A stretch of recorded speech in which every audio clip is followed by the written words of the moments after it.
Yeah. Not bad, bro. Dude. No. You good. I'm already. Put this mother on vibrate. I just said it. Listen, no, it's live. Like, rock out. Oh, like, we on there. Yeah, we already good. What's going on, everybody? Welcome to another episode of Kairos Culture. I know I've been out the loop, but hey, life happens, and that's just what happens. So, what happened was my man Priest is here. Priest, Yo, what up, baby? What up, though? And we were just talking about.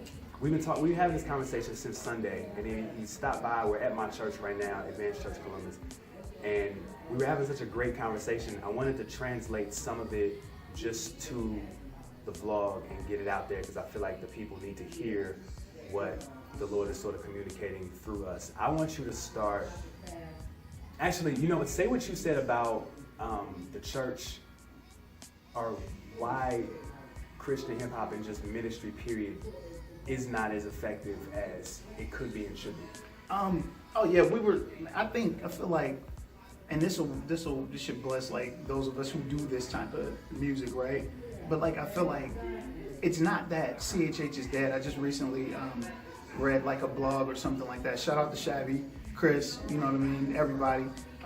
But there's a widespread belief that like CHH or gospel music is dead. I don't think it's dead. I just think it reflects the state of the people who make that type of music, which should be Christians, right?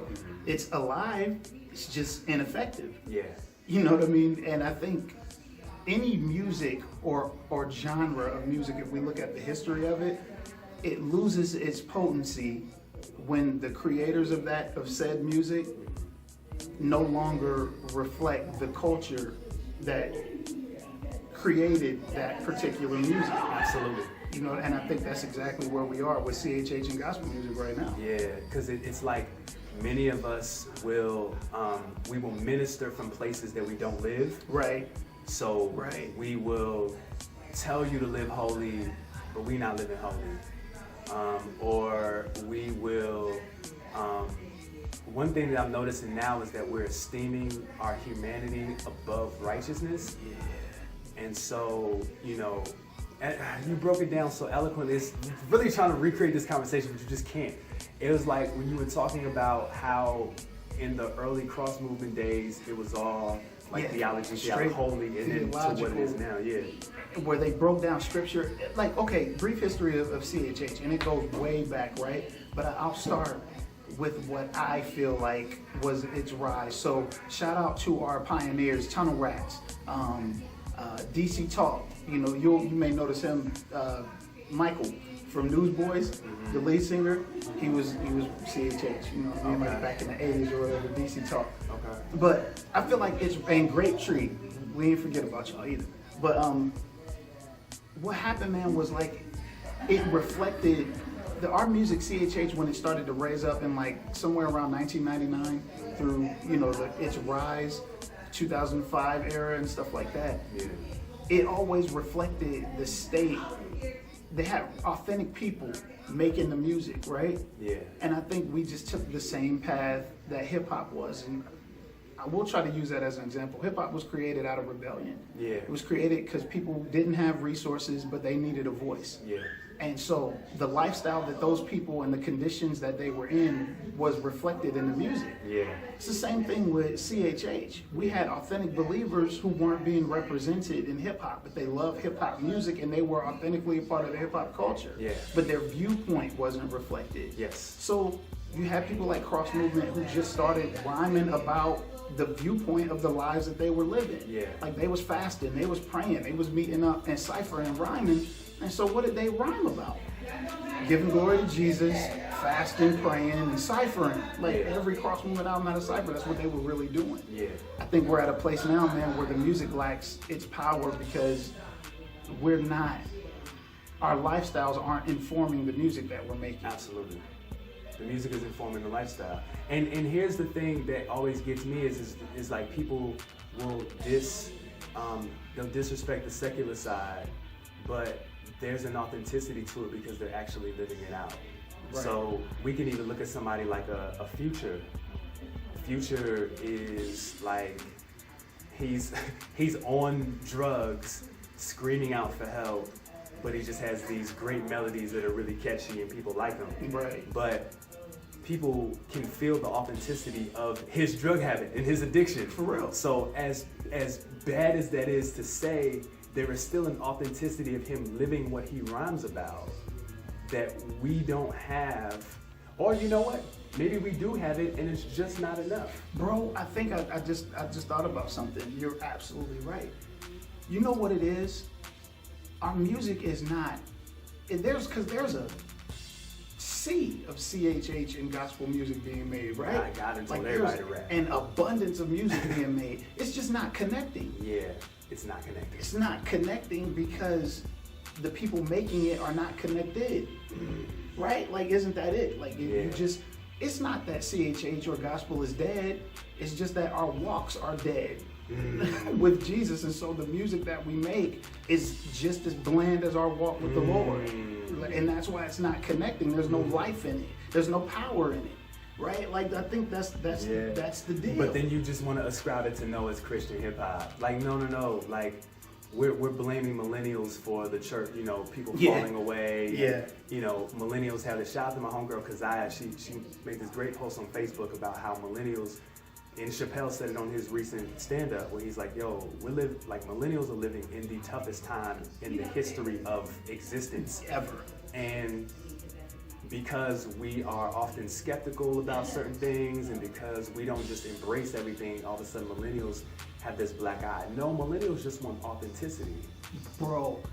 We just want you to prove. Crazy. We have so many things coming at us. I'm real, this is real, this is good. You will know them by their fruits. So if Jesus said that, that means that our life should bear some sort of fruit that, as real fruit, smells good, tastes good.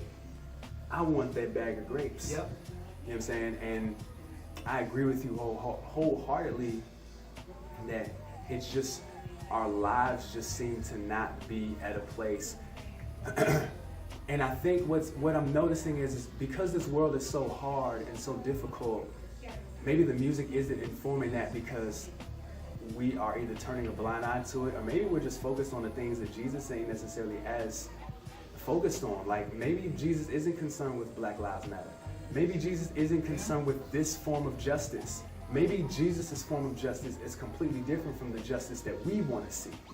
Maybe Jesus is like, in order for you to experience that level of justice, get on your face and seek me out. You know what I'm saying? Like, the Lord said something to me that blew my mind. So after Mike Brown, I've already told him some stuff offline. So after Mike Brown, we started having a bunch of prayer meetings and marches and rallies, and all these things began coming up, which was great and necessary, and discussions about racism and discussions about all this stuff, because whether, you know, the black church and black love, like, when we go to heaven, like, there's not gonna be a black section of heaven, it's just not. Right. And black love ain't different from white love, like, whatever. I digress. So after a while, I was like, yo, this is like my 5th prayer meeting. This is like my 3rd conference. And I went to a meeting that Yav threw at Newburgh. Shout out to Yav. And it turned into a bash the police session, where the police came out and was like, yo, what do you want us to do? We don't want y'all to be afraid of us. Our job is to serve and protect. What do you want us to do? They caught it, and City from Power 107.5, which is our radio station here, he caught it. Y'all playing the music that's responsible for my little brother getting killed. Okay. And all this stuff, and the African American community, they were mad and they were angry and they were looking for somebody to blame. And I began to pray and ask God, like, what are we supposed to be doing? Like, beyond these prayer meetings, what are we supposed to be doing? And the Lord said, the problem is that many people are using their race to determine their perception of me, instead of using me to determine the perception of their race. You said something, bro. Central to the core, and it goes even back, ties right back into the music, right? Central to the core of Christianity is, apart from me, you can do nothing. Yeah. Right? So even when it comes to issues of justice and all of these little issues that we try to address in our music, we're, at the end of the song, all we're being left with in abundance now is that we think we're the solution. Yes. But central to the core of Christianity is, apart from me, you can do nothing. So even in our social justice movement, for instance, as a Christian, you're a new creature. You're in this world, but you're not of it. That's easy to quote. Yeah. But what that looks like in application and in practicality is, if my people, which are called by my name, will humble themselves and pray, seek my face, turn from their wicked ways, then I'll hear from heaven and I'll heal your land. We're trying to heal the land. That's not what Christians do. He said, I'll do it. Yeah. Right? But you know, we want to grind. We want to hustle. We want the glory out of the work. Once again, we don't make good Christian music because we're not good Christians. Yeah. We're trying to grind. We want the work. He said, beloved, come to me, all you who labor, who work hard and are burdened down with it, and I'll give you rest. Faithful is he who called you, who will also do it. Wow. What are you grinding for? Yeah. The work. I get it. I mean, there's balance to that. You feel me? You gotta work. You have to work, because if you don't work, you don't eat. But it's all a balance. What happens is that, man, basically what we're trying to say is that please don't fall for this.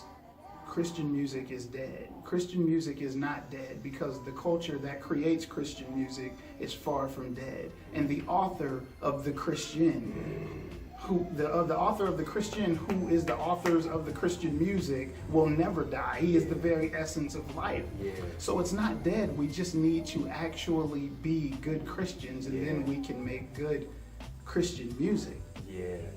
And